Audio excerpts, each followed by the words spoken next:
क्या आपको पता है फ्री फायर का one of the most rare bundle second elite जिसे हम प्यार से कहते हैं हिप हॉप बंडल, उस बंडल में एक चेन है और अगर हम उस चेन को ध्यान से देखें तो उस चेन में हम लोग को डेजर्ट ईगल देखने मिलेगा। क्या आप लोगों को इसके पीछे का रीजन पता है कि क्यों उस चेन के साथ डेजर्ट ईगल को अटैच किया गया? फ्री फायर में और भी बहुत सारी अलग अलग गन्स है या फिर गन के अलावा कोई भी फैशनेबल चीज भी अटैच की जा सकती थी, लेकिन सिर्फ और सिर्फ डेजर्ट ईगल को क्यों अटैच किया गया? क्या आप लोग इसके पीछे का रीजन पता है? और हमारे गेम में है एक इंक्यूबेटर रॉयल, जिस इंक्यूबेटर रॉयल में हमें एक स्टोन और एक ब्लूप्रिंट देखने मिलता है। लेकिन अगर मैं आप लोगों से कहूँ कुछ समय पहले एक स्टोन और एक ब्लूप्रिंट की जगह 3 स्टोन और एक ब्लूप्रिंट मिलता था। और उससे भी एक शॉकिंग बात, जब फ्री फायर न्यू था, फ्री फायर में न्यू इंक्यूबेटर रॉयल लॉन्च हुआ था, तो वहाँ 3 ब्लूप्रिंट हुआ करते थे और सिर्फ एक स्टोन हुआ करता था। तो अभी के टाइम पे इसे चेंज करके एक स्टोन और एक ही ब्लूप्रिंट क्यों रखा गया है इंक्यूबेटर रॉयल में? क्या आप लोग इसके पीछे का रीजन पता है? और हमारे गेम में ग्लू वॉल की स्किन है, जिस ग्लू वॉल की स्किन में आप लोग को एट्रीब्यूट्स देखने मिलेंगे। पूरे फ्री फायर में ना जाने कितने सारे ग्लू वॉल की स्किन है, लेकिन सिर्फ और सिर्फ यही ग्लू वॉल की स्किन में आप लोग को एट्रीब्यूट्स देखने मिलेंगे।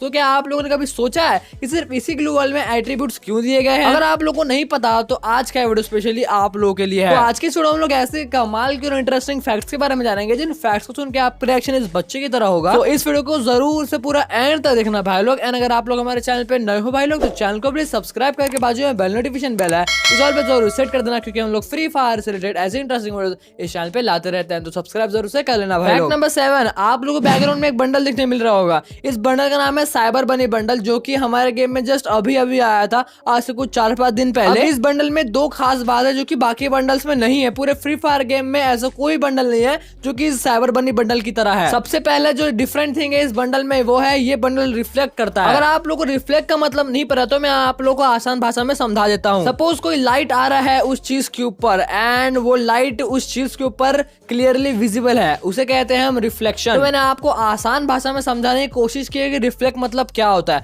एंड अगर हम इस साइबर बनी बंडल पे नजर डाले तो इसके जो टी शर्ट्स पे या फिर शर्ट पे आप बोल सकते हो लाइट का रिफ्लेक्शन होता है। अगर आप लोग ध्यान से देखोगे तो आपको समझ आ जाएगा कि मैं बोलने की कोशिश क्या कर रहा हूँ। अगर आपके पास ये बंडल है तो आप लोग इस बंडल को पहनना और देखना कि ये बंडल किस तरीके से रिफ्लेक्ट करता है। एंड जो सेकंड चीज है इस बंडल में बहुत ज्यादा खास, जो कि फ्री फायर किसी बंडल में भी नहीं है, वो है कि जब अब इस बंडल को लेके जब क्लैश स्क्वाड में जाते हो तो ये बंडल पूरा का पूरा पीला नहीं होता है। आप लोग देख सकते हो कि बंडल का कुछ पार्ट पीला हुआ है एंड कुछ पार्ट जैसा का तैसा। लेकिन वही अगर आप लोग कुछ दूसरे बंडल को क्लैश स्क्वाड में लेके जाते हो तो आप लोग खुद यहाँ पे क्लियरली देख सकते हो कि ऊपर से लेकर नीचे तक पूरा जो बंडल है या फिर आपका पूरा कैरेक्टर है वो पूरी तरीके से पीला हो चुका है, मतलब उसका कलर हो चुका है येलो। बाय द वे ये जो चीज है ये आप लोगों ने ऑब्जर्व किया होगा अगर आप लोगों के पास साइबर बनी बंडल है तो। बट यहाँ पे इंटरेस्टिंग फैक्ट ये है कि जिस तरीके से साइबर बनी बंडल को डिजाइन किया गया है रिफ्लेक्शन के थ्रू एंड जो क्लैश स्क्वाड में जब आप एंट्री करते हो तो पूरा बंडल पीला नहीं होता, ऐसा कोई भी बंडल फ्री फायर का नहीं डिजाइन हुआ है अभी तक से। फैक्ट नंबर 6, यहाँ पे हम बात करने वाले हैं टोटली वेक्टर गन के बारे में। मैं आप लोगों को बताता हूँ इंटरेस्टिंग फैक्ट वेक्टर गन के बारे में। अगर आप लोग सिंगल वेक्टर से शूट करते हो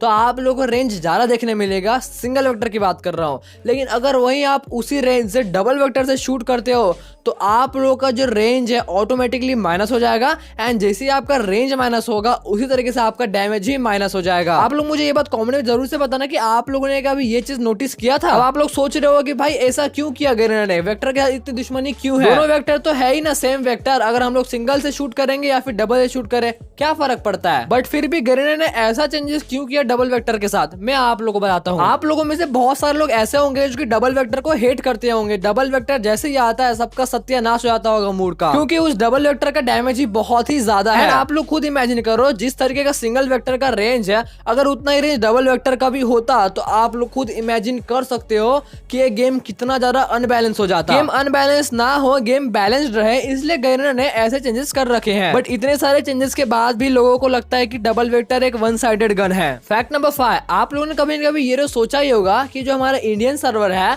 और फ्री फायर में जो इवेंट्स आते हैं वो इतने लेट क्यों आते हैं अगर हम उसे कंपेयर करें बाकी सर्वर से। ऐसे बहुत सारे सर्वर है जिसमें इवेंट बहुत पहले ही आ जाता है, मतलब 2 महीने 3 महीने पहले, एंड बाद में 2-3 महीने बाद इंडियन सर्वर में उस चीज को लाया जाता है। ऐसा क्यों करता है गरीना? इसके पीछे का जो रीजन है ना भाई लोग, आप लोग सुन के बहुत ज्यादा हैरान हो जाओगे। यहाँ जो सारा रोल होता है वो ऑडियंस का होता है, मतलब हाँ आप लोगों का ये सारा रोल होता है, आप लोग सब कुछ हैंडल कर सकते हो। वो कैसे मैं आप लोगों को बताता हूँ। आप लोगों ने क्या कभी सोचा है कि ऐसा कौन सा सर्वर है जिसमें सबसे पहले सारे इवेंट आते हो? अगर आप लोग भी यही सोचते हो तो उसका आंसर है ब्राजील। अब ब्राजील में सबसे पहले कोई भी इवेंट क्यों आता है? क्या आप लोगों को इसके पीछे का रीजन पता है? उसके पीछे का रीजन है मेच्योर ऑडियंस। सबसे ज्यादा खतरनाक, सबसे ज्यादा डेंजर और सबसे ज्यादा मेच्योर ऑडियंस वो पूरे ब्राजील में ही भरे पड़े हैं। ब्राजील सर्वर में कोई भी चीजें मन मुताबिक नहीं होती, एज पर ऑडियंस होता है वहां पे, क्योंकि वहां की ऑडियंस बहुत ज्यादा मेच्योर है। लेकिन अगर हम वही इंडियन सर्वर की बात करें तो जो इंडिया में मेच्योरिटी लेवल है बहुत ज्यादा कम है। सो इसके वजह से इंडियन सर्वर में जो चीजें होती है, इवेंट्स की चीजें बहुत ज्यादा लेट आती है। आप लोगों को ये चीज सुनकर थोड़ी हैरानी हो रही होगी, लेकिन ये 100% सच है। अब आप लोगों के माइंड में आ रहा होगा फ्री फायर डेवलप तो सिंगापुर में हुआ है ना, तो सिंगापुर छोड़ के फ्री फायर सारे जो सबसे पहले इवेंट्स होते हैं वो ब्राजील में क्यों देता है? मैंने आपको बता दिया,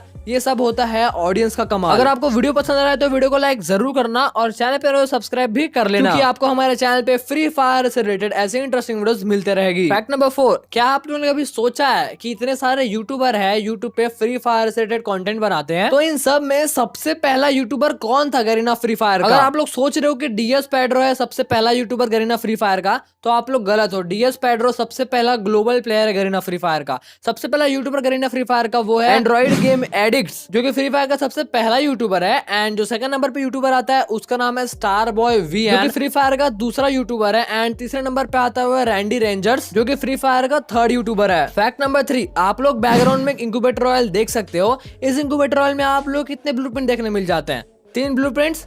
आसान सा आंसर है, 3 ब्लूप्रिंट आपको देखने मिल जा रहे हैं बैकग्राउंड में, और 1 स्टोन देखने मिल रहा है। अब ये कुछ समय पहले का इंक्यूबेटर ऑयल का स्क्रीनशॉट है। यहाँ पे आप लोगों को 3 स्टोन देखने मिल जाएंगे और सिर्फ 1 ब्लूप्रिंट देखने मिलेगा। और अभी जो इंक्यूबेटर ऑयल शुरू है उसमें आप लोगों को 1 ब्लूप्रिंट और 1 स्टोन देखने मिलेगा। तो ये सब चेंजेस गरीना ने आखिर क्यों किया? पहले 3 ब्लूप्रिंट मिलते थे, फिर 3 स्टोन किया, देन 1 ब्लूप्रिंट एंड 1 स्टोन कर दिया। तो जब फ्री फायर में न्यू इंक्यूबेटर ऑयल आया था, ब्लूप्रिंट से ज्यादा रेयर था वो है इवोल्यूशन स्टोन। अगर आप लोग पहले के टाइम पे इंक्यूबेटर ऑयल पे स्पिन कर रहे हो तो आप लोगों को ब्लूप्रिंट बहुत ज्यादा आसानी से मिल जाएगा, लेकिन जो इवोल्यूशन स्टोन है वो आप लोगों को बहुत ही कम मिलता था। और फिर समय चेंज हुआ, देन उसके बाद ब्लूप्रिंट को ज्यादा रेयर कर दिया और इवोल्यूशन स्टोन को थोड़ा कम रेयर कर दिया। तो जब आप स्पिन करते हो इंक्यूबेटर ऑयल में तो आप लोगों को स्टोन देखने मिल जाएंगे बहुत ज्यादा आसानी से, लेकिन ब्लूप्रिंट आप लोगों को बहुत ही रेयरली देखने मिलेगा। तो जब ये 3 स्टोन थे तब गरीना को थोड़ा बहुत हो रहा था नुकसान, क्योंकि अगर आप लोगों को बंडल एक्सचेंज करने हैं तो आप लोगों को स्टोन ज्यादा चाहिए और ब्लूप्रिंट कम चाहिए। सपोज आप लोग इंक्यूबेटर ऑयल का टॉप वाला बंडल निकालते हो तो आपको 7 स्टोन लगेंगे एंड 3 ब्लूप्रिंट लगेंगे। तो गरीना ने सोचा यार ये थोड़ा ना कमाई नहीं हो रही यार आजकल, तो फिर उन्होंने चेंज करके 1 स्टोन और 1 ब्लूप्रिंट लग दिया। अब जिसको जितना डायमंड उड़ाना है उड़ाओ, क्योंकि अब इवोल्यूशन स्टोन और ब्लूप्रिंट दोनों की रेयरिटी सेम है। This is all about business. Fact number 2, आप लोगों ने अगर हिप हॉप बंडल को बहुत ज्यादा गौर करके देखा होगा तो आपको दिख रहा होगा कि हिप हॉप बंडल में एक चेन है और उस चेन में डेजर्ट ईगल लटका हुआ है। तो आपके माइंड में कभी न कभी ये सवाल तो आया ही होगा कि डेजर्ट ईगल वहाँ पे क्यों लटकाई गई है। सबसे पहले मैं आपको ये क्लियर कर देता हूँ कि उस हिप हॉप बंडल में चेन क्यों है। रियल में जो हिप हॉप स्टार्स होते हैं वो किस तरीके का ड्रेसअप रखते हैं? नॉर्मल सा कैप पहनेंगे, टी शर्ट पहनेंगे, जींस पहनेंगे, अतरंगी शूज पहनेंगे एंड मेन चीज उनके गले में एक चेन होगी। तो ये जो हिप हॉप बंडल है हमारे फ्री फायर गेम का, ये रियल हिप हॉप से ही इंस्पायर था। अब आपके माइंड में ये आ रहा होगा कि उस चेन में डेजर्ट ईगल ही क्यों लटका हुआ है। तो ये बात है आज से कुछ 2.5 या 3 साल पहले की, जब हमारे गेम में डेजर्ट ईगल हुआ करता था। हाँ, आप लोग ने बिल्कुल सही सुना, हमारे गेम में पहले से ही डेजर्ट ईगल हुआ करता था, लेकिन बाद में जाके उसे रिमूव कर दिया। तो डेजर्ट ईगल को जब रिमूव कर रहे थे हमारे गेम में, तब उस टाइम में गेम में डिजाइन हो रहा था इलाइट पासेस, एंड उस टाइम पे डेजर्ट ईगल को रिमूव कर दिया।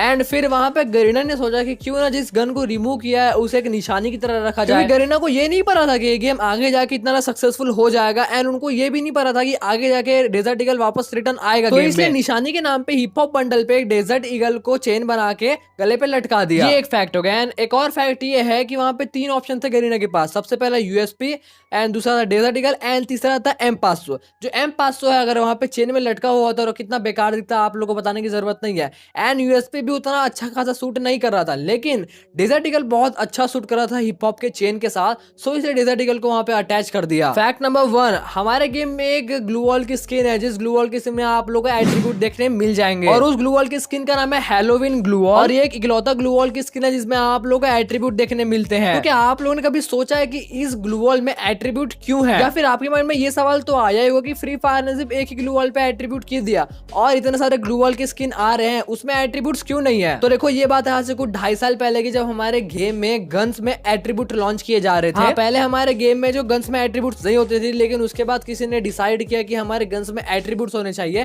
देन उसके बाद हमारे गन्स में एट्रीब्यूट्स आने लगे। फिर उसके बाद गरीना ने ये सोचा क्यों ना यार ग्लू वॉल पे भी एट्रीब्यूट लगा दिया जाए। तो बस ये उनका एक्सपेरिमेंट था कि ग्लू वॉल पे एट्रीब्यूट लगाया जाए। बट ये एक्सपेरिमेंट अनफॉर्चुनेटली हो गया फेल। और ये ग्लू वॉल सबसे हटके और यूनिक ग्लू वॉल है भाई लोग, क्योंकि इस ग्लू में जो एट्रीब्यूट है वो आप लोग को हैरान कर देगी। यहाँ आप लोग को 3+ क्लेमेबिलिटी दिया गया है। क्लेमेबिलिटी का मतलब क्या होता है भाई लोग? देखो जैसे ये ग्लू वॉल छोटी सी है, एक सेम ऐसा ही एक और छोटा ग्लू वॉल है। तो आप लोग सोच रहे हो कि ग्लू वॉल के ऊपर आप लोग डायरेक्ट चढ़ सकते हो, तो आप लोग गलत हो। ये जो छोटी वाली ग्लू वॉल है व्हाइट वाली, इसमें कोई भी एट्रीब्यूट नहीं है, तो आप लोग उसके ऊपर डायरेक्ट नहीं चढ़ सकते। लेकिन अगर ये जो एट्रीब्यूट वाली ग्लू वॉल है, हैलोवीन ग्लू वॉल, उसमें आप लोग बिना किसी की हेल्प पे डायरेक्ट चढ़ सकते हो। बस एक इकलौती ऐसी ग्लू वॉल है जिसमें आप लोग बिना किसी की हेल्प पे डायरेक्ट चढ़ सकते हो। ये है क्लेमेबिलिटी। और कवर हाइट मतलब अगर आप लोग इस ग्लू वॉल पे कवर लेते हो, ऑब्वियसली ये ग्लू वॉल छोटा है तो आपको बैठ के कवर लेना पड़ेगा। अगर आप लोग बैठ के कवर लेते हो तो फिर भी आपका हेड वहां से दिखेगा, मतलब आपको बंदा कोई भी हेडशॉट मार सकता है। कवर हाइट जो कि टोटली माइनस था, इसी वजह से अगर आप लोग बैठ के कवर लोगे फिर भी आपका हेड दिखेगा एंड कोई बंदा आपको हेड चिपका सकता है। एंड जो एक और चीज है वो है कवर रेंज। कवर रेंज का मतलब होता है अगर आप लोग ग्लू वॉल लगाओगे तो जो ग्लू वॉल है आपके बहुत ज्यादा पास लगेगी। तो ऐसे ही कुछ खराब एट्रीब्यूट्स के वजह से इसका जो एक्सपेरिमेंट है एट्रीब्यूट वाला वो फेल हो गया गरीना का। तो इसलिए उसके बाद से कभी फ्री फायर गेम में ग्लू वॉल में एट्रीब्यूट्स आए ही नहीं। ग्लू वॉल में एट्रीब्यूट कैसे रहते भाई, क्योंकि कोई भी एट्रीब्यूट ग्लू वॉल पे मैच करते ही नहीं है। तो बस भाई लोग आज के लिए बस इतना ही। होप करता हूँ आप लोगों को आज का वीडियो पसंद आया होगा। वीडियो पसंद आया तो वीडियो को लाइक जरूर करना भाई लोग, क्योंकि आप लोग लाइक मुझे बहुत ज्यादा मोटिवेट करता है आगे इस वीडियोस बनाने के लिए। एंड अगर आप लोग हमारे चैनल पे नए हो भाई लोग तो चैनल को प्लीज सब्सक्राइब करके बाजू में बेल नोटिफिकेशन बेल है उस ऑल पे जरूर सेट कर देना, क्योंकि हम लोग फ्री फायर से रिलेटेड ऐसे इंटरेस्टिंग वीडियोस इस चैनल पे लाते रहते हैं। तो सब्सक्राइब जरूर से करना भाई लोग। तब मिलते हैं और नेक्स्ट वीडियो में, तब तक के लिए bye bye guys, love you and peace out. Thanks for watching.